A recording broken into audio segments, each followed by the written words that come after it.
우리 예레미야 36장 27절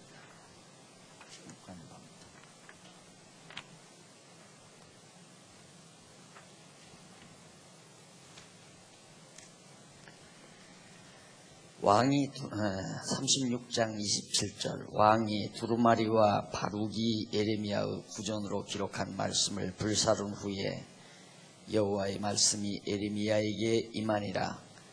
가라사대 너는 다시 다른 두루마리를 가지고 유다왕 여호야김의 불사른 첫 두루마리의 모든 말을 기록하고 또 유다왕 여호야김에 대하여 이같이 말하기를 여호와의 말씀에 그가 이 두루마리를 불사르며 말하기를 네가 어찌하여 바벨론 왕이 정령이 와서 이 땅을 멸하고 사람과 짐승을 이 땅에서 없어지게 하리라 하는 말을 이 두루마리에 기록하였느냐 하도다.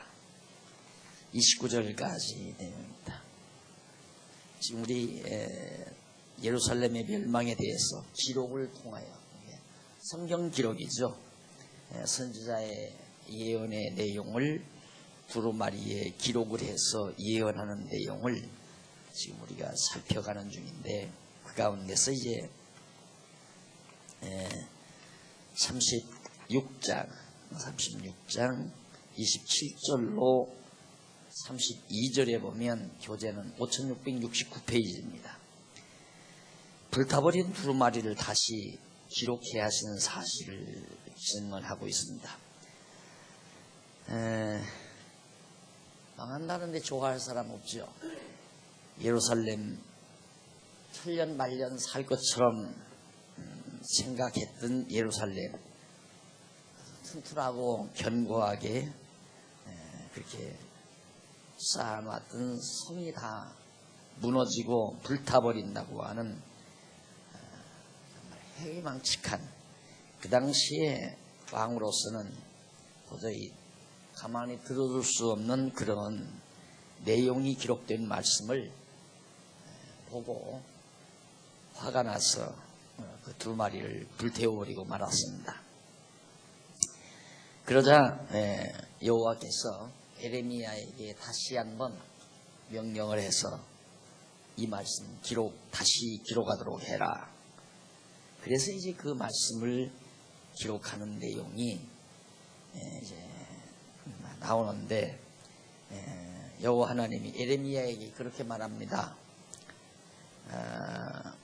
여호와의 말씀이 예레미야에게 임하여 가라사대 28절 너는 다시 다른 두루마리를 가지고 유다 왕 여호야김의 불사른 첫 두루마리의 모든 말을 기록하고 또 유다 왕 여호야김에 대하여 이같이 말하기를 여호와의 말씀에 그가 이 두루마리를 불사르며 말하기를 네가 어찌하여 바벨론 왕이 정령이 와서 이 땅을 멸하고 사람과 짐승을 이 땅에서 없어지게 하리라 하는 말을 이 두루마리에 기록하였느냐 하도다. 그 여호야김 왕이 예루살렘이 멸망한다, 불타버리고 만다, 이런 말을 왜 기록했느냐고 책망했다는 내용이죠. 그러니까 그러므로 30절 나 여호와가 유다왕 여호야김에 대하여 이같이 말하노라. 그에게 다윗의 위에 앉을 자가 없게 될 것이다. 다윗의 위를 왕위에 이제 앉아있을 자가 다 끝났다 이 말입니다. 망한다 이거죠. 남쪽 유다가. 그 시체는 버림을 입어서 낮에는 더위 밤에는 추위를 당하리라. 또 내가 그와 그 자손과 신하들을 그들의 죄악을 인하여 벌할 것이나 내가 일찍 그들과 예루살렘 거민과 유다 사람에게 선포하였으나 그들이 듣지 아니한 그 모든 재앙을 내리리라 하셨다. 여호야김 왕 당신이 그렇게 예루살렘 망한다는 말을 듣지도 않고 그게 듣기 싫어서 두루마리 책을 불태웠지만은 이제는 당신을 끝으로 유다의 다윗 왕위를 이어갈 왕통이 끝나버리고 만다. 그리고 여호야김 왕도 죽어서 시체는 무덤에 묻히지 못하고 들에 버려져서 밤낮을 이슬 맞고 추위에 견디면서 형편없이 시체가 되어버릴 것을 예언해 주고 있습니다. 그리고 그를 따르던 방백이나 신하들도 역시 마찬가지로 재앙 속에서 죽어져 갈 것을 바로 그 두루마리에다가 다른 두루마리에 기록해 두어라. 그래서 32절에 보면 이 에레미야가 다른 두루마리를 취하여 네리야의 아들 서기관, 글을 쓰는 사람이죠. 서기관 바룩이라는 사람에게 주어서 그가 유다왕 여호야김의 불사른 책의 모든 말을 에레미야의 구전대로 기록하고 그 외에도 그 같은 말을 많이 더하였더라. 자, 이때 하나님께서 에레미야에게 아마 그 말씀을 기록하도록 하지 않았다면 오늘 저녁 우리가 여기 앉아서 에레미야 선지자의 예언의 내용을 아마 보지 못했을 겁니다. 하나님께서 꼭 필요한 말씀 없어지지 않고 유지될 수 있도록 다시 기록하게 해서 우리에게 전해 주었다는 것. 그리고 37장 넘어가는데요. 72페이지죠. 5672페이지 37장 1절로 10절에 보면 기도를 청해도 예루살렘은 반드시 멸망한다. 그러니까 요시야의 아들 시드기야가 여호야김의 아들 고니야를 대신하여 요시야의 아들 시드기야가 여호야김의 아들 고니야, 그 고니야라는 사람을 대신해서 왕이 되었으니 이는 바벨론 왕 느부갓네살이 그로 유다 땅의 왕을 삼음이었더라. 바벨론 왕이 와서 결국 여호야김 왕을 사로잡고 그리고 그 아들 고니야라는 사람으로 그냥 대신해서 왕위에 앉혀놓습니다. 그리고 2절 그와 그 신하와 그 땅 백성이 여호와께서 선지자 에레미야로 하신 말씀을 듣지 아니하니라. 자, 그런데도 그와 그 신하와 그 땅 백성이 여호와께서 선지자 에레미야로 하신 말씀을 듣지 않더라. 예나 오늘이나 참 진실한 말은 사람들이 듣기가 어려운 것 같습니다. 분명히 눈앞에 닥쳐온 현실도 인정하지 않으려는 인간들의 고집. 설마 그럴 리가 있으랴. 이 당시에도 그렇게 많은 사람이 에레미야의 예언의 말씀을 믿지 않았는데 3절 시드기야 왕이 셀레미야의 아들 여우갈과 마세야의 아들 제사장 스바냐를 선지자 에레미야에게 보내어 청하되 너는 우리를 위하여 우리 하나님 여호와께 기도하라. 좀 지금 긴박한 상황이 닥쳐왔는데 좀 우리를 위해서 기도해달라. 그때 4절 에레미야가 갇히지 아니하였으므로 백성 가운데 출입하는 중이었더라. 아마 갇혀진 상태에서 좀 자유를 얻은 그런 순간이었던 것 같습니다. 그래서 자유롭게 에레미야가 왕래했는데 5절 바로 군대가 애굽에서 나오매 예루살렘을 에워쌌던 갈대아인이 그 소문을 듣고 예루살렘에서 떠났더라. 예루살렘을 에워싸고 바벨론 군대들이지요. 갈대아 군대는 보유하고 있었는데 유대인들이 이 애굽을 많이 의지했거든요. 그래서 애굽에다가 통첩을 보내서 우리를 좀 도와달라. 그러니까 애굽이 출동을 했을 거 아니에요. 애굽 군대들이 지금 예루살렘으로 진격해 온다는 소문이 바벨론 군대에게 들리니까 잠시 후퇴를 해버리고 말았어요. 봐라, 그러면 그렇지, 이런 생각이 들겠죠. 하나님의 말씀이 거짓말이다, 이렇게 생각할 수밖에 없는 그런 상황이 벌어졌습니다. 그러자 6절, 여호와의 말씀이 선지자 에레미야에게 임하여 가라사대 이스라엘의 하나님다 여호와가 이같이 말하노라. 너희를 보내어 내게 구하게 한 유다 왕에게 이르라.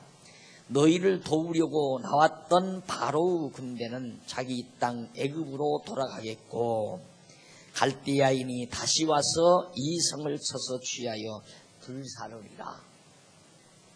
현실과는 언제나 반대되는 말을 예언하죠. 지금 애국 군대가 오고 있어요. 오고 있으니까 바벨론 갈대아 군대들이 다 물러갔단 말입니다. 현실은. 그런데 하나님의 말씀은 뭐라고 하느냐면 애국 군대는 다시 자기 고국으로 돌아간다. 돌아가고 갈대아 군대, 바벨론 군대들이 다시 쳐들어와서 예루살렘을 다 불쳐지르게 된다는 사실을 예언한 겁니다. 그러면서 나 여호와가 이같이 말하노라. 9절, 너희는 스스로 속여 말하기를 갈대아인이 반드시 우리를 떠나리라 하지 말라. 그들이 떠나지 아니하리라. 가령 너희가 너희를 치는 갈대아인의 온 군대를 쳐서 그 중에 부상자만 남긴다 할지라도 그들이 각기 장막에서 일어나 이 성을 불사르리라. 설령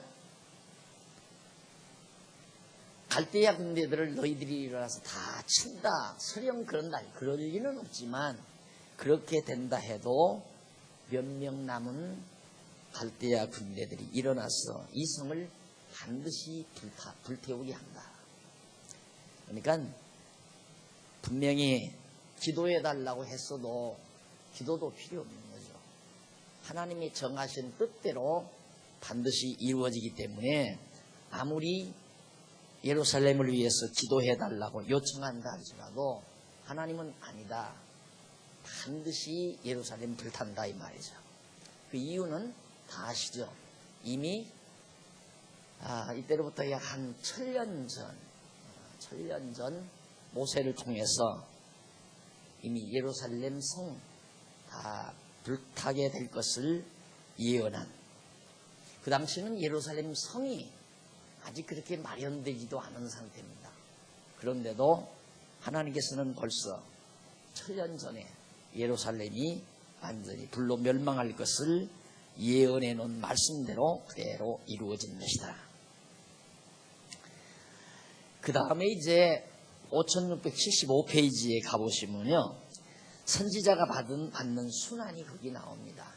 에레미야 선지자가 많은 순환을 겪습니다. 어려움을 겪는 거죠. 많은 어려움. 비슷한 거. 이런 내용들은 참 선지자로 오실 예수 그리스도가 그 당시에도 예수님 그랬잖아요. 예루살렘 망한다. 예루살렘 망한다고 예언하고, 그 다음 바리새인과 서기관들에게도 멸망을 선포했을 때 얼마나 미웠겠어요. 저거 잡아주자. 그렇게 해서 결국은 유대인들의 고발로 예수가 십자가에 못 박혀 죽는 순환을 당하게 됩니다. 이런 일들이 이미 성경에 예언된 대로 이루어진 일이지만 상황은 마치 예레미야 선지자가 순환을 받는 그런 것과 같은 하나의 예표적인 사건이죠. 자, 그래서 37장 11절로 38장까지가 그런데요. 넘어가서 76페이지에 보시면 5676페이지 37장 11절로 21절, 매맞고 옥에 갇힌 후에 왕 배려를 받는 사실이 거기 증언이 됩니다. 에레미야가 매를 엄청 두들겨 맞습니다. 매맞고 갖다 감옥에 가둬요. 그런데 후에 무슨 마음으로 그랬는지 왕이 에레미야를 배려를 해서 결국 좀 도움을 받는 그런 장면이 21절까지 나옵니다. 그 가운데 11절로 15절은 77페이지 제일 위에 나오죠. 거기 보면 에레미야 선지자가 문지기의 두목에게 붙잡혀서 방백들에게 끌려가 매맞고 옥에 갇히는 그런 사실이 11절로 15절에 소개가 됩니다. 거기 보면 갈대아인의 군대가 바로 군대를 두려워하여 예루살렘에서 떠나매 에레미야가 베냐민 땅에서 백성 중 분깃을 받으려고 예루살렘을 떠나 그리로 가려 하며 베냐민 문에 이른즉 하나냐의 손자요 셀레미야의 아들인 이라야라 이름하는 문지기의 두목이 선지자 에레미야를 붙잡아 가로되 네가 갈대아인에게 항복하려 하는도다. 에레미야가 가로되 망령되도다. 나는 갈대아인에게 항복하려 하지 아니하노라. 이리야가 듣지 아니하고 에레미야를 잡아 방백들에게로 끌고 가매 방백들이 노하여 에레미야를 때려서 서기관 요나단의 집에 가두었으니 이는 그들이 이 집으로 옥을 삼았음이더라. 개인의 집을 변조해서 죄인을 가두는 옥으로 만든 집에 에레미야를 가둬놓고 말았다. 거기 에레미야가 망령되도다 그렇게 그 문지기에게 하는 말이 있죠. 거기 보면 히브리어 하나가 나오죠. 77페이지에 세케르라는 말인데 이는 허위, 속임 그런 뜻이에요. 허위, 내용이 없는, 이게 망령되다, 실속 없는, 내용이 없는, 거짓인, 허위, 속임 그런 뜻을 지니고 있는 말인데 너 거짓말한다, 헛된 소리 한다, 이 망령되도다 그런 얘기죠. 이 망령되 일컫는다는 그 말도 바로 애굽 땅 종되었던 집에서 인도하여 내신 여호와의 그 놀라운 그 섭리는, 그 알맹이는 다 잊어버리고 여호와라고 하는 이름만 자꾸만 기억해서 주여 주여 부른다. 그러니까 그 당시에는 여호와의 이름을 망령되이 읽지 말라니까 여호와라고는 안 하고 그냥 아도나이, 주라고 하는 말이에요. 주여 아도나이 그렇게 불렀어요, 유대인들이. 그러니까 주여 주여 한다는 말은 여호와여 여호와여 하는 말이거든요. 그런데 실상 애굽 땅 종되었던 집에서 인도하여 내신 하나님의 그 놀라운 능력과 섭리는 다 잊어버리고 입술로만 그냥 주여 주여 한다. 그게 망령되이 일컫는 거다라는 말이 됩니다. 그 다음 16절로 21절에 보면 바벨론 왕에게 붙여질 왕의 배려로, 바벨론 왕에게 붙여질 왕의 배려로 추록하여 시위대 뜰에 머문 그런 사실이 거기에 기록되어 있습니다. 결국 에레미야 선지자는 아무런 죄 없이 하나님의 말씀을 증거하고 그렇게 매를 두들겨 맞고 감옥에 갇혔는데 거기 16절 한번 보십시다. 에레미야가 톡을 옥 음실에 들어간 지 여러 날 만에 시드기야 왕이 보내어 그를 이끌어내고 왕궁에서 그에게 비밀이 물어 가로되, 이 시드기야 왕이 궁금한 거죠. 저놈이 왜 저렇게 매를 맞으면서까지 저렇게 저런 소리를 할까? 그래서 궁금한 거예요. 그래서 조용히 에레미야를 옥으로 찾아가서 물어본 겁니다. 그래서 그 시드기야 왕이 보내요. 그 사람을 보내가지고 결국 끌어냈어요. 옥에서 끌어내가지고 왕궁에서 그에게 비밀이 묻었어요. 여호와께서 받은 말씀이 있느냐? 그러니까 에레미야가 있다고 그렇게 말할 거 아닙니까? 있나이다. 또 가로되 왕이 바벨론 왕의 손에 붙임을 입으리이다. 왕이 바벨론 왕의 손에 붙임을 입으리이다. 왕 앞에서, 시드기야 왕 앞에서 틀림없습니다. 왕 분명히 왕께서도 바벨론 왕의 손에 붙여질 겁니다. 당신 망합니다 그 말이에요. 누가 그런 말 하고 싶겠어요? 그렇게 얘기하면 죽을 건데 그래도 에레미야가 목숨을 내걸고, 목숨을 내걸기보다 안 할 수가 없죠. 에레미야가 그렇게 얘기를 하니까 18절 에레미야가 다시 시드기야 왕에게 이르되 내가 왕에게나 왕의 신하에게나 이 백성에게 무슨 죄를 범하였건대 나를 옥에 가두었나이까. 나 하나님의 말씀 사실대로 전한 것뿐입니다. 그런데 내가 무슨 죄가 있다고 나를 옥에 이렇게 가둬놓습니까? 바벨론 왕이 와서 왕과 이 땅을 차지하리라고 예언한 왕의 선지자들이 이제 어디 있나이까. 아무도 바벨론 왕이 왕을 잡아간다는 예언을 하는 선지자가 아무도 없지 않습니까? 나 혼자서 지금 그렇게 예언하고 있는데 내 주 왕이여 이제 청컨대 나를 들으시며 나의 탄원을 받으사 나를 서기관 요나단의 집에서 집으로 돌려보내지 마옵소서. 기왕 나를 감옥에서 끌어서 이 왕궁으로 나를 인도했으니까 나밖에는 올바른 말 하는 선지자가 없습니다. 아무도 그런 말 하지 않지 않았습니다. 그러니 나를 다시 옥으로 돌려보내지 말아 주십시오 라고 간절히 간청을 합니다. 내가 거기서 죽을까 두려워하나이다. 옥에 가두어져 가지고 바벨론 군대들이 막 쳐들어와 버리면 옥에다 가만 놔두고 날 버리고 도망갈까 아니냐 이 말이죠. 이에 시드기야 왕이 명하여 에레미야를 시위대 뜰에 두고 떡 먹는 자의 거리에서 매일 떡 한 덩이씩 그에게 주게 하며 성중에 떡이 닿을 때까지 이르니라. 에레미야가 시위대 뜰에 머문다. 이것도 감옥은 아니지만 한계, 왕궁 범주에서 못 떠나게 해놓고 에레미야에게 먹을 것을 예루살렘 성에 먹을 것이 다 떨어질 때까지 왕궁 곁에 두고 결국 에레미야로 하여금 먹고 지날 수 있도록 배려를 했다. 그리고 38장 1절로 6절에 보면요, 78페이지 멸망을 예언한 선지자를 구덩이에 던진 사실 또 던져요. 마따야 아들 스바냐와 바수르의 아들 그다리아와 셀레미야의 아들 우길과 밀기야의 아들 바수울이 에레미야의 모든 백성에게 이르는 말을 들은즉 이르기를 여호와께서 이같이 말씀하시되 이 성에 머무는 자는 칼과 기근과 연병에 죽으리라. 그러나 갈대아인에게 황복하는 자는 살리니 그의 생명이 노량물을 얻음같이 살리라. 나 여호와가 이같이 말하노라. 이 성이 반드시 바벨론 왕의 군대의 손에 붙이우리니 그가 취하리라 하셨다 하는지라.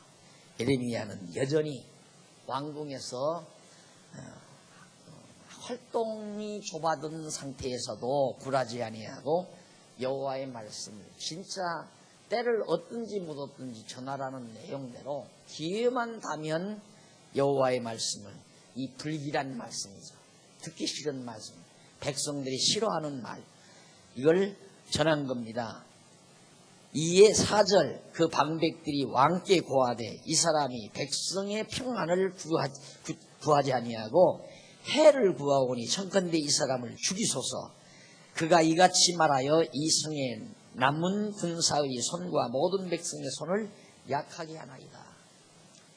군대들로 하여금 백성들로 하여금 낙심하게 하는 이런 선지자를 가만 놔둬서 되겠습니까? 죽여버리십시다 라고 건의를 한 겁니다. 시드기야 왕이 가로되 보라 그가 너희 손에 있느니라. 왕은 조금도 너희를 거스릴 수 없느니라. 왕도 신하들이 하자는 대로 거역할 수 있어요. 많은 신하들이 죽이자니까. 너희들이 손에 붙였으니까 너희들 알아서 해라. 그 얘기예요. 같이 먹고 같아요. 예수님 잡아가지고 빌라도 법정에 가니까 막 예수 죽이고 죄인 괴수 하나 놔달라, 살인범 놔달라 하고 고함을 치니까 빌라도가 예수가 죄가 없는 줄 알았어요. 알고도 알아서 너희들 알아서 처리하라 하고 자기는 대야에다 물을 떠다 손을 씻었다고 그러잖아요. 권력자들이 강한 것 같지만 그만큼 소신이 없는 거죠. 그래서 결국 예수도 잡혀 죽임을 당했지만은 에레미야 역시도 그 당시의 선지자가 그들이 에레미야를 취하여 시위대 뜰에 있는 왕의 아들 말기야의 구덩이에 시위대 뜰에 있는 왕의 아들 말기야의 구덩이에 던져 넣을 때 에레미야를 줄로 달아 내리웠는데 그 구덩이에는 물이 없고 진흙뿐이므로 에레미야가 진흙 중에 빠졌더라. 물이 많이 메말라가지고 저 밑바닥에 진흙만 있는 그런 웅덩이, 샘 같은 웅덩이 깊은 속에 줄 달아 내리워서 구덩이에 집어넣었다 라는 얘기죠. 요셉도 웅덩이에 집어넣고, 그러니까 과거에 그 시대에는 사람을 죽일 인간은 그런 구덩이에 집어넣는 그런 습관, 그런 통례가 있었던 것 같아요. 그 다음 38장 7절로 16절에 보면 환관에 의해서, 왕을 섬기는 자들이죠. 환관에 의해서 왕이 선지자 보호를 맹세한 사실을 증언을 합니다. 자, 에레미야가 그렇게 깊은 웅덩이에 빠졌는데 1절로 13절에 보니까 왕궁 환관 구수인이 왕께 고하여 자기를 구출해 준 사실을 증언을 합니다. 왕이 선지자 보호를 맹세한 사실을 이제 얘기하는데, 거기 왕궁 환관 구수인 에벤멜렉이 그들의 에레미야를 구덩이에 던져 넣었음을 들으니라. 환관이, 야, 에레미야가 지금 큰 구덩이에 빠졌다더라 소식을 듣고 때에 왕이 베냐민 문에 앉았더니 에벤멜렉이 왕궁에서 나와 왕께 아뢰었습니다. 내 주 왕이여, 저 사람들이 선지자 에레미야에게 행한 모든 일은 악하니까 지금 잘못하고 있는 겁니다. 선지자가 지금 옳은 하나님의 말씀을 증거하고 있는데 저 방백들이 지금 이 일을 잘못 처리하고 있습니다 하고 건의를 올린 거죠. 성중에 떡이 떨어졌거늘 그들 구덩이에 던져 넣었으니 그가 거기서 죽을 것이 뻔합니다. 이제 먹을 것도 떨어졌는데 웅덩이에 집어넣었으면 거기서 굶어 죽을 거 아닙니까? 왕이 구수사장 에벤멜렉에게 이제 명령을 합니다. 너는 여기서 30명을 데리고 가서 선지자 에레미야의 죽기 전에 그를 구덩이에서 끌어내라. 에벤멜렉이 사람들을 데리고 왕궁 곳간 밀방에 들어가서 거기서 헝겊과 낡은 옷을 취하고 그것을 구덩이에 있는 에레미야에게 줄로 내리우며 구수인 에벤멜렉이 에레미야에게 이르되 너는 이 헝겊과 낡은 옷을 네 겨드랑이에 대고 줄을 그 아래에 대라. 에레미야가 그대로 하매 그들이 줄로 에레미야를 구덩이에서 끌어낸지라. 에레미야가 시위대 뜰에 머무니라. 죽을 고비를 또 넘기고 다시 구덩이에 나옵니다. 근데 아주 구체적으로 얘기를 하죠. 큰 걸레조각 같은 낡은 옷을 많이 내려주면서 이제 줄로 여기다 헝겊을 대고 줄에 매달려라. 그냥 상당히 깊었던 것 같아요. 그러니까 그 이스라엘 나라의 샘이라고 하는 것이 우리나라처럼 뭐 이렇게 바가지로 이렇게 물을 뜰 수 있는 게 아니고 굉장히 깊기 때문에 아주 한참 줄이 내려가야 저 밑바닥에서 물을 구할 수 있는 그런 샘들이거든요. 그런 샘도 말라가지고 진흙이 되진 그런 웅덩이니까 한참 깊어서 정말 조금만 있으면 죽어마땅한 그런 불이었던 것 같아요. 웅덩이였던 거. 거기에 이제 에레미야가 건짐을 받게 된 겁니다. 그래서 그들이 이제 줄로 해서 다시 시위대 뜰에 머물게 됐는데 14절 시드기야 왕이 보내어 선지자 에레미야를 여호와의 집 제3문으로 데려오게 하고 왕이 에레미야에게 이르되 내가 네게 한 일을 물으리니 한치도 하나라도 허리도 이로도 내게 숨기지 말라. 에레미야가 시드기야에게 이르되 내가 이 일을 왕에게 아시게 하여도 왕이 단정코 나를 죽이지 아니하시리이까. 내가 사실대로 말하면 왕 날 안 죽일 겁니까? 라고 다짐을 받습니다. 가령 내가 왕을 권한다 할지라도 왕이 듣지 아니하시리이다. 내가 암만 얘기해도 왕은 내 말을 안 들을 겁니다. 이 말이에요. 왜? 망하게 돼 있으니까요. 시드기야도 바벨론 군대에게 망하게 된 것을, 망하게 돼 있는, 작정돼 있는 것을 예레미야 선지자가 알고 있습니다. 그러니까 사실대로 내가 왕에게 말한다 하더라도 왕이 안 들을 겁니다. 시드기야 왕이 비밀이 예레미야에게 맹세하여 가라되 우리에게 이 영혼을 지으신 여호와께서 사시거니와 내가 너를 죽이지도 아니하겠고 내 생명을 찾는 그 사람들의 손에 붙이지도 아니하리라. 내가 보장한다. 절대 내 생명 다치지 않겠다고 약속을 했습니다. 그러니까 17절로 28절에 보면 83페이지죠. 항복 못하면 망한다고 예언하고 감금당한 것을 증언합니다. 항복하면 살지만 항복하지 못하면 반드시 망합니다. 이 나라가 망합니다. 예루살렘 망합니다. 라고 말하자 다 약속 어기고 그냥 갔다가 또 감금을 시킵니다. 17절 예레미야가 시드기야에게 이르되 만군의 하나님이신 이스라엘의 하나님 여호와께서 이같이 말씀하시되 네가 만일 바벨론 왕의 방백들에게 항복하면 네 생명이 살겠고 이 성이 불사름을 입지 아니하겠고 너와 네 가족이 살려니와 네가 만일 나가서 바벨론 왕의 방백들에게 항복하지 아니하면 이 성이 갈대아인의 손에 붙이우리니 그들이 이 성을 불사를 것이며 너는 그들의 손을 벗어나지 못하리라 하셨나이다. 시드기야 왕이 예레미야에게 이르되 나는 갈대아인에게 항복한 유다인을 두려워하노라. 염려컨대 갈대아인이 나를 그들의 손에 붙이면 그들이 나를 조롱할까 하노라.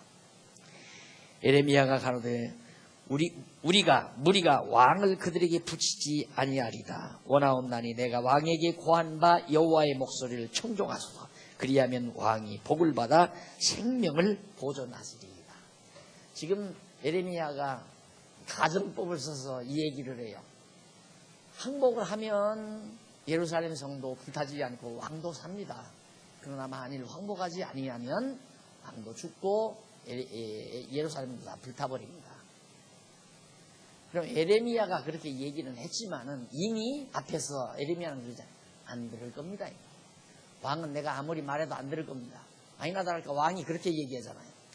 내가 항복하고 싶어도 나 항복하면 날 끌어다가 잡아다가 바벨론 군대가 날 잡아다가 데려가게 되면 항복했다 해서 바벨론에 있는 먼저 앞서 포로로 잡혀간 그 사람들이 자기를 가만 놔두지 않고 동족들이 자기를 죽일 거다 이거죠. 왕이 왜 항복했냐고. 우리 이제 곧 돌아갈 건데 바벨론에 붙들려간 포로들도 머지않아 곧 예루살렘으로 다시 돌아온다고 생각하는 거예요. 그러니까 항복하지도 못하고 안 하지도 못하고. 솔직하게 이제 왕이 그러는 겁니다. 내가 항복하려고 해도 나 항복하면 붙들어 갈 거 아니냐. 붙들어 가면 바벨론에 있는 먼저 앞서 포로로 잡혀간 사람들이 다 죽일 거다. 진퇴양난이죠. 이러지도 못하고 저러지도 못하고. 자, 그러면서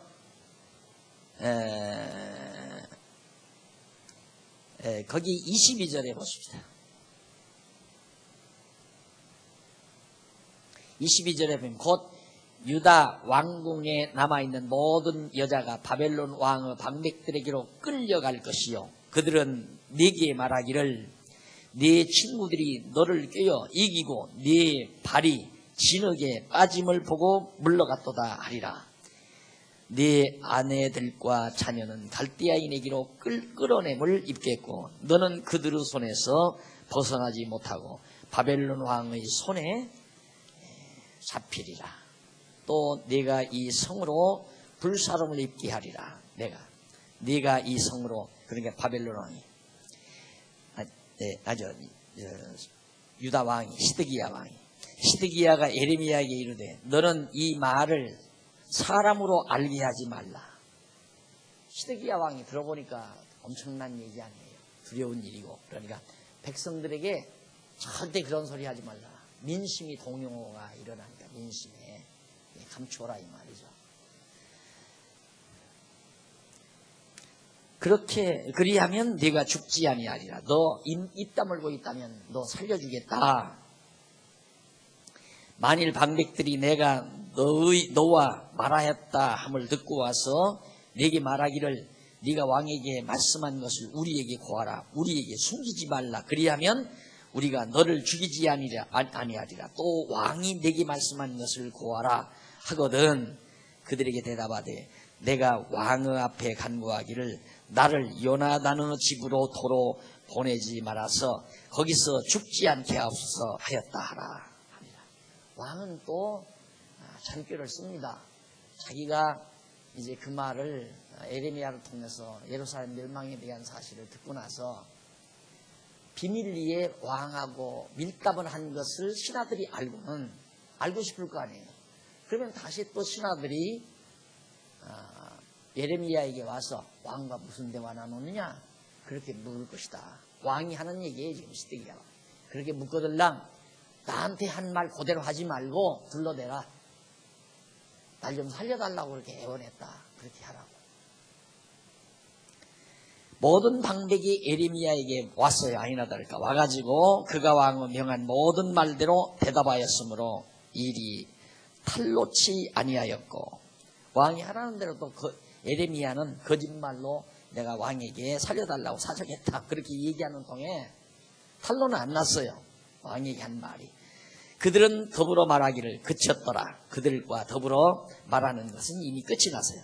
예레미야가 예루살렘이 함락되는 날까지 시리의 뜰에 머물러 있었다. 결국 예레미야는 마지막 예루살렘이 불타는 그날까지 예루살렘에 그대로 머물러 있었다는 사실이 바로 38장까지 그렇게 소개되어 있습니다. 38장까지. 그 다음 넘어가서요.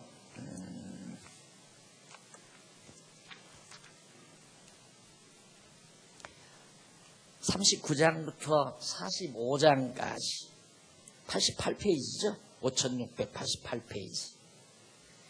양쪽 가로 2번 패망 증언과 패망에 대한 증언과 진노를 예레미야가 계속해서 이어나는 내용이 39장, 45장까지 나옵니다.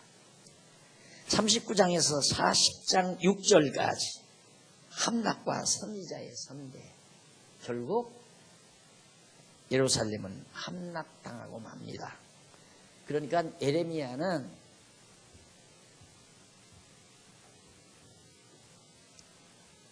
어, 721년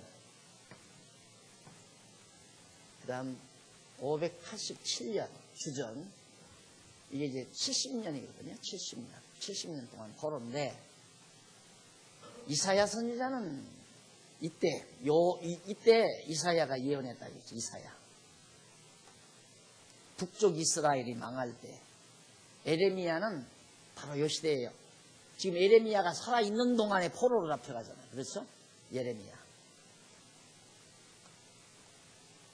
그래서 예레미야 선지자가 사실은 이사야 선지자는요. 북쪽이 망할 때 남쪽에서 예언했거든요. 그러니까 신변의 안전에 있는 거예요.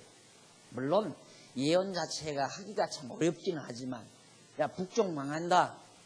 너희들이라고 안 말성 싶으냐? 이걸 보고 너희들 각성해라. 이래서 히스기야가 종교개혁을 단행한 거거든요. 정신 차려야 되겠구나. 그래서 이 당시에 히스기야 왕이 오르자 유대 종교의 그 부패를 싹 다 청산해버리고 우상을 제거해버리고 여호와 하나님께 제사를 다시 회복하는 대종교개혁을 단행하는 역사가 이사야 선지자의 예언 때문이었단 말입니다. 근데 에레미야 선지자는 남쪽 유다가 망하는 이 현장에서 망하는 예루살렘 성 안에서 그렇게 예언을 하는 거예요. 위험을 무릅쓰고 예언하는 거죠. 그래서 예언서뿐만 아니라 뒷부분에는 에레미야 애가가 나오잖아요. 애가 슬픈 노래라 이 말입니다. 애가가 슬픈 노래, 탄식의 노래. 예루살렘 성이 멸망하는 것을 탄식하며 부른 노래가 에레미야 애가입니다. 그래서 정말 선지자 중에 가장 참 고독한 선지자고 참 괴로웠던 선지자로 그렇게 볼 수밖에 없죠. 그리고는 이제 에스겔은 이 시절, 에스겔은 이 시대. 그리고 다니엘은 요 무렵, 다니엘. 그러니까 이사야, 에레미야, 에스겔, 다니엘. 다 남쪽에서 예언한 자들이 대선지자들 아닙니까? 그만큼 하나님께서 남쪽 유다는, 이게 남쪽 유다거든요. 남쪽 유다, 이게 다윗이고. 이건 북쪽 이스라엘이에요. 이스라엘에는 별로 선지자가 더러 나타나는데 아주 잠깐 나타나 조금씩 예언하고 그냥 그래요. 망할 때도 북쪽에 이제 호세아 선지자 같은 사람은 북쪽을 향해서 예언하는 부분이 나타나거든요. 근데 남쪽은 이제 이 에레미야가 이제 이사야, 에레미야, 에스겔, 다니엘. 예언 내용도 많지만 아주 굵직한 선지자들이 남쪽 유다를 향해서 예언합니다. 하나님께서 그만큼 사랑한다는 얘기죠. 남쪽 유다는. 북이스라엘은 다윗 왕조를 떠난 그들에게 멸망케 하기 위해서 깨닫지 못하게 들을 수 있는 기회를 하나님이 안 주는 거예요. 그래 그 성경에 보면 그 말씀 나오잖아요. 사도행전 뒷부분에도 나오고 이사야서에 너희가 듣고 깨닫고 돌아와 고침을 받을까 염려한다. 그러니까 망해야 되는데 분명히 하나님의 정하신 뜻대로 망해야 되는데 선지자의 말을 듣고 깨닫고 돌아오면 어떻게 해요? 그러니까 못 듣고 못 깨닫게 하나님께서 해서 망하게 한다 이 말이에요. 그래서 너희가 듣고 깨닫고 돌아와 고침을 받을까 염려한다. 예수님도 그 말씀을 인용을 했잖아요.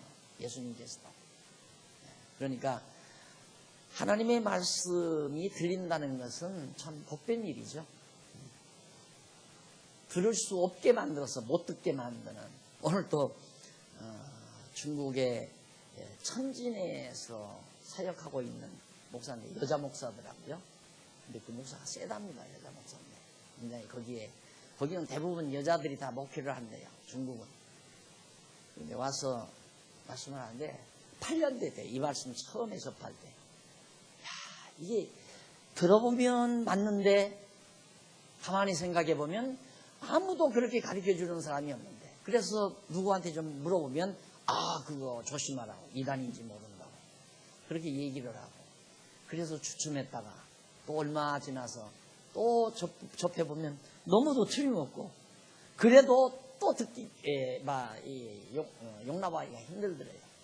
그런데 이제 여기까지 찾아온 거 보니까 오늘 이번에 이렇게 만나서 대화해 보니까 이제 완전히 전향은 한 것 같아요. 그래서 내가 책 몇 권 그렇게 드렸는데 아주 그 성경 개론책, 의미 분석 성경 개론책에 대한 맛을 이 목사가 한 것 같아요. 처음에는 그 책을 몇 년 전에 받았는데 그냥 성경 그냥 이렇게 해서 해놓은 걸로 그렇게 알았대요.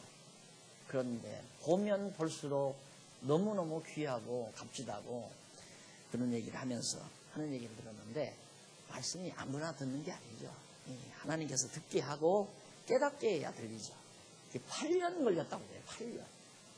8년 동안 의심하지 않고 계속해서 공부했으니 지금 완전히 박사가 됐을 텐데 이제 공부하느라고. 왜 그렇게 장안중앙교회 사이트는 그냥 들렸다가 한참 있다가 또 나타나고 또 들렸다가 한참 있다가 나타나고 아주 감질나 죽겠대요. 그러니까 주일날 이렇게 한 번 강의한 거 들으려면 2시간 반씩 걸린대요. 겁도 더 걸리는 거죠. 그래서 조금만 기다리시라고 지금 전용선이 안 깔려서 그럽니다. 그런데 다른 교회는 막 참 잘 나온대요. 그러니까 시내에 있는 전용선 깔아가지고 보내는 교회들은 너무너무 잘 나온대요. 깨끗하게. 그런데 들을 것은 없고요. 이 사이트에 들어와야 먹고 살겠는데 아주 그냥 죽을 지경이라고 그러더라고요. 예, 빨리 하나님께서 때가 돼야 전용선이 깔리고, 전용선이 깔리면 내가 오늘 또 그걸 느꼈는데, 여기에서 이렇게 그냥 서서 강의를 해도 전 세계 동시에 그냥 바로 생중계 우리들이 하게 되면 바로 예배 시간 같이 전 세계 어느 곳에든지 같이 듣고 예배 드릴 수 있는 거거든요. 그런 좋은 세대에 하나님께서 우리를 일터로 주신 거예요. 생각만 해도 어떻게 이런 세대에 태어나게 했는지, 만약에 상투 굽고 설교하는 시대에 태어났다면 내가 얼마나 불쌍할까 싶어요. 너무 좋은 시대에 하나님께서 우리의 일터로 허락하셨다 하는 생각을 해봤습니다. 정말 그런 중국 땅에 이 말씀 전하려면 한 달에 수백만 원씩 주고 선교사 파송해야 가서 전할 거 아니에요. 그런데 뭐 돈 몇 푼 안 가지고도 가만히 있으면서 편안하게 전할 수 있으니까. 자, 39장 1절로 10절 예루살렘 성이 함락되어 땅 왕과 백성이 포로됨을 증언하는 내용이에요. 그러니까 이사야는 여기 망한다 하면서 이쪽도 약간 비춰요. 남쪽 유다도 망한다는 사실을. 에레미야는 망하는 현장, 앞으로 반드시 망하는데 회복한다 이거죠.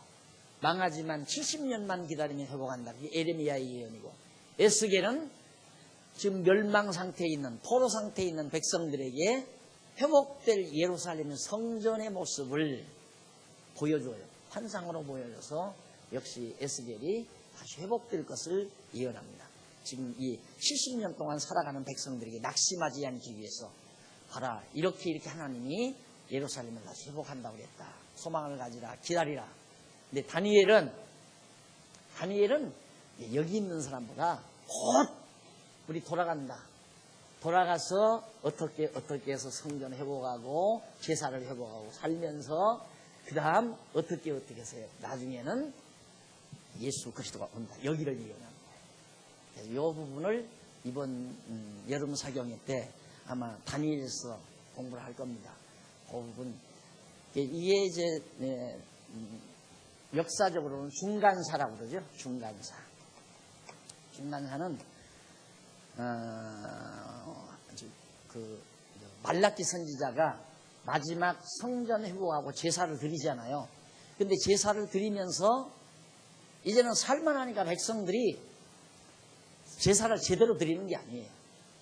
그래서 그냥 떡도 한 번 갖다 놓으면 일주일도 가고 열흘도 가고, 그러니까 제단에 떡이 항상 곰팡이 쓰고 있고, 그냥 재물도 그냥 아무렇게나 그렇게 하고, 그러니까 하나님께서 말라기 선지자를 통해서 이 도둑놈들아, 실조 다 떼먹고 재물은 전부 다 그런 엉터리로 하는 거 이제는 안 받겠다. 그런 더럽고 치사한 재물 안 받겠다.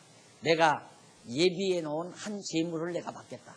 그게 뭐냐면 영원한 재물 예수 그리스도를 이미 하나님께서 예비해 놨기 때문에 이제 안 받겠다. 너들이 드리는 더럽고 치사한 제사 재물 그거 이제 끝났다. 11조도 그것도 필요 없다. 다 끝났다 이거예요. 그러면서 이제 예언을 하잖아요. 그게 주전 400여 년이에요. 400여 년. 이때부터 이때까지는 아무도 선지자도 안 나타나고 어떤 말씀도 없고, 그래서 이게 암흑기라고 해요. 암흑기. 이 시대는 일반 역사에서 볼 수밖에 없어요. 일반 역사 속에서 이제 이 시대를 찾아서 우리 성경과 대비해서 엮어놓은 것을 중간사라고 해요. 신학교 가면 이제 역사 시간에 중간사 공부를 하게 됩니다.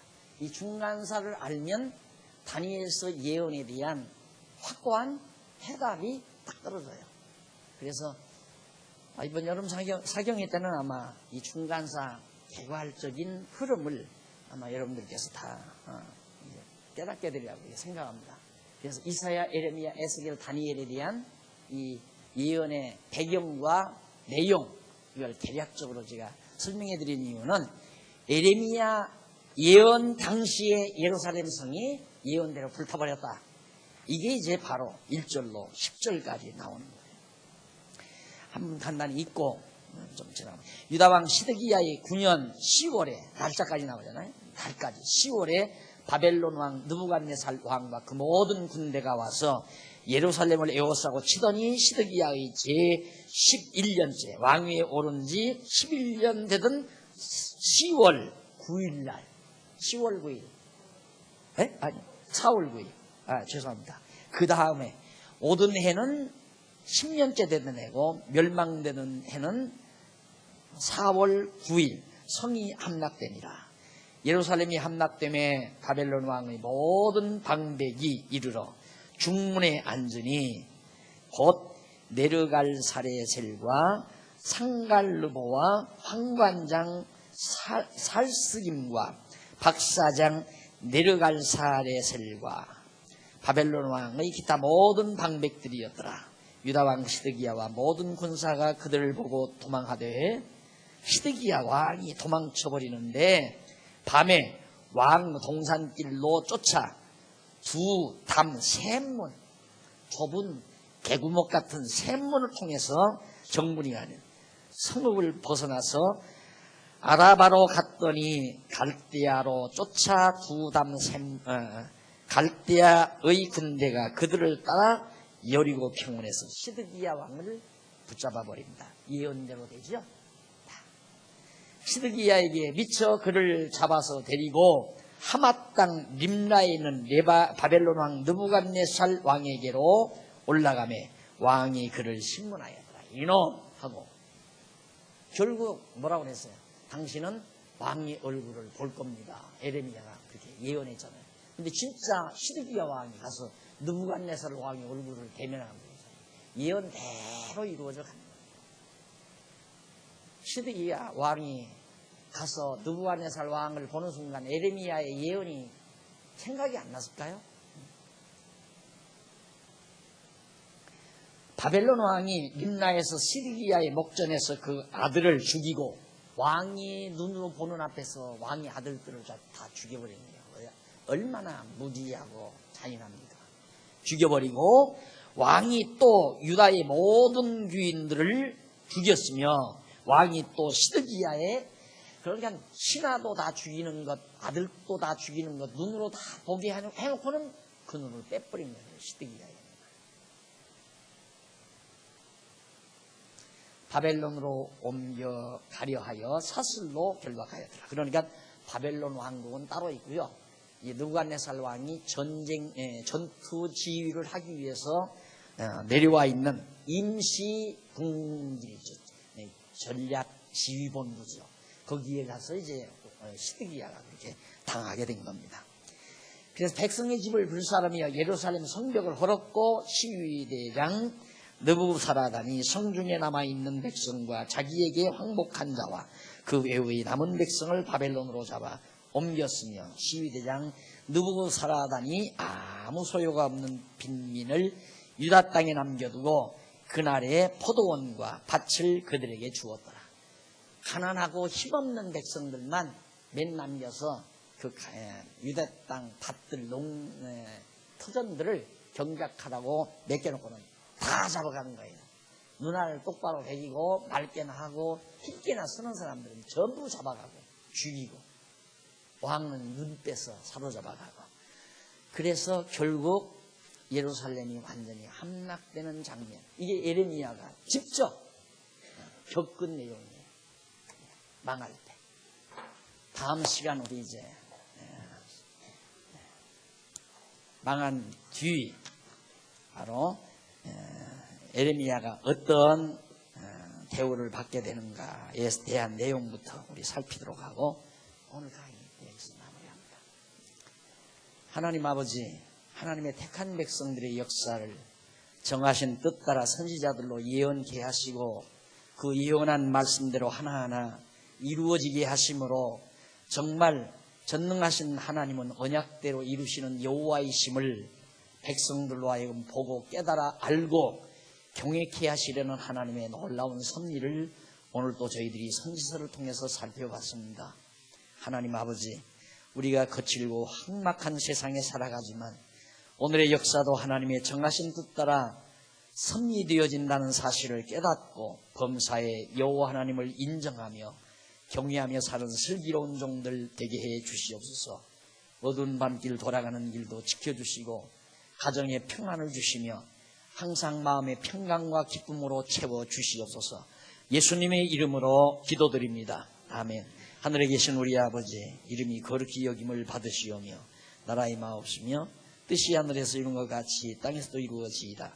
오늘날 우리에게 일용할 양식을 주옵시고 우리가 우리에게 죄 지은 자를 사하여 준 것 같이 우리 죄를 사하여 주옵시고 우리로 시험에 들게 하지 마옵시며 다만 악에서 구하옵소서. 대개 나라와 권세와 영광이 아버지께 영원히 있사옵나이다. 아멘.